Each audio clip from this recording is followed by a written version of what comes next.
Welcome back to my channel The Magic World. আজকে আমি তোমাদেরকে কনস্ট্রেন্ট কি এবং কতগুলো টাইপ অফ কনস্ট্রেন্ট আছে ইন 3D Studio Max সেটা দেখাবো। তো চলো let's start.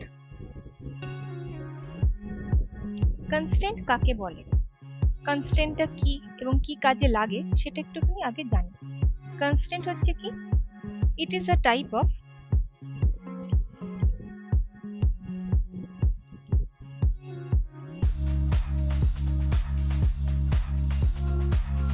controller that help us to automate the animation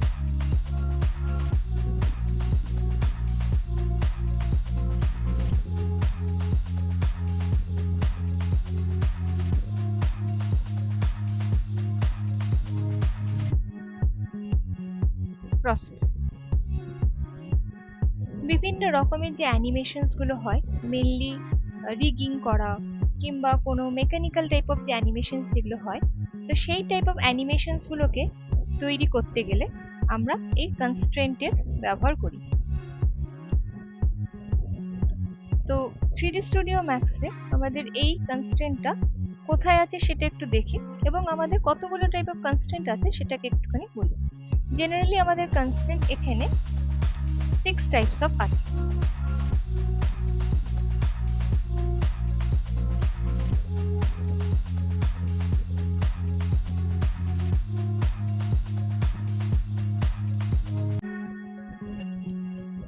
এবং সেগুলো হচ্ছে: এক, অ্যাটাচমেন্ট কনস্ট্রেন্ট;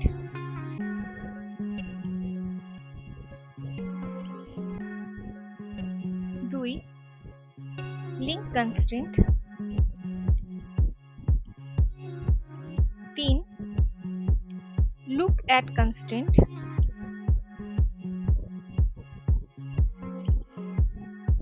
চার, ওরিয়েন্টেশন কনস্ট্রেন্ট;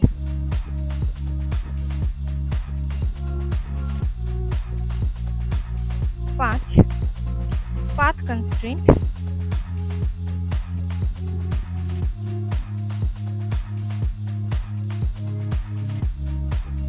ছয়, পজিশন কনস্ট্রেন্ট;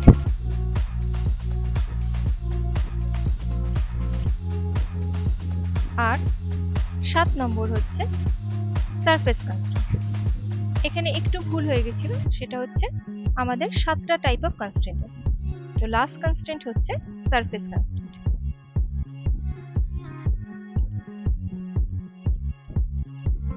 তো আজকে আমরা কিছু কনস্ট্রেন্টসের কিভাবে কি কাজ হয় সেটা একটুখানি দেখবো 3D Studio Max এ। তো চলো, আমরা এখানে 3D Studio Max টাকে ওপেন করেছি এবং এখানে গিয়ে আমরা যেটা ফার্স্টে দেখবো সেটা হচ্ছে আমাদের লিঙ্ক কনস্ট্রেন্ট। লিঙ্ক কনস্ট্রেন্ট কিংবা পাথ কনস্ট্রেন্ট।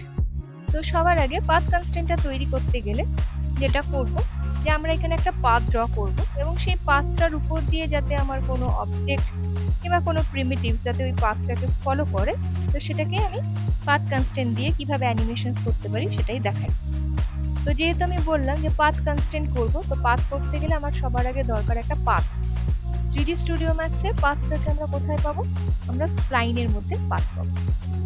আমি এখানে স্প্লাইনে গেলাম, স্প্লাইনে গিয়ে লাইন টুল নিয়ে আমি এখান থেকে একটা ওপেন পাথ আঁকছি।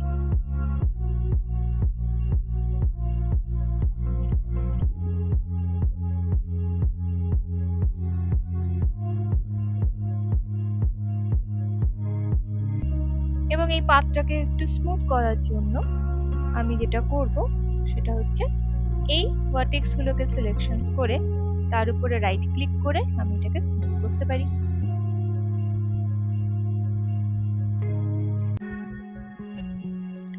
তারপরে ফার্দার আমি এটা করব যে এখানে আমি পাথটাকে আর একটু মাঝখানে কিছুটা স্পেস দেওয়ার জন্য এটাকে একটু ঠিকঠাক করে নিচ্ছি। এটা আমার একটা পাথ। আমি চাইছি এই পাথটার উপর দিয়ে আমার কোনো একটা অবজেক্ট যেন এই পাথটাকে ফলো করে। তো অবজেক্ট যেটা নেব সেটাকে আমি সিলেকশন করে নিচ্ছি, কোনো একটা স্পিয়ার কিংবা কোনো একটা বক্স।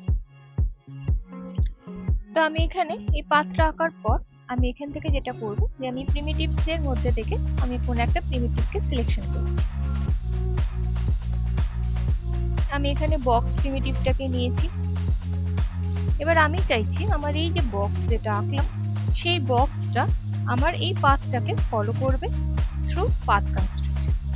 আমি এই বক্সটাকে এই সাইডে রাখছি। আমি যাচ্ছি হচ্ছে অ্যানিমেশন মেনুতে, ওখানে গিয়ে কনস্ট্রেন্ট এন্ড কনস্ট্রেন্টের মধ্যে হচ্ছে পাথ কনস্ট্রেন্ট। বক্সটা যেহেতু সিলেক্টেড ছিল তাই তার থেকে আমি একটা লিংক করার মতো এরকম একটা ডটেড আমি একটা লাইনস পাচ্ছি, যেটা দেখাচ্ছে যে এই রেক্ট্যাঙ্গেলের সঙ্গে আমার এই পাথটাকে লিংক করিয়ে দিতে পারে।